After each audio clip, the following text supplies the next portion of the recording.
Got this Hampton combination lock off the flea market today. Only a quid. With the intention of decoding it like I have done before. But when you pull the shackle, there's a false gate every 5 numbers. Impossible. For a cheap lock, that's not bad, that. So, got to think of another way. Another way. Steel tape measure. Already got a curve in. Good steel. Pound shot. Brilliant. Cut it to suit.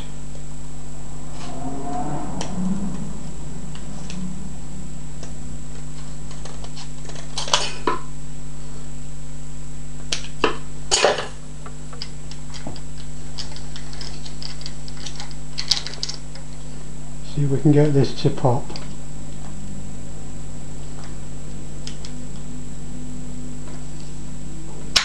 How's about that? Easy.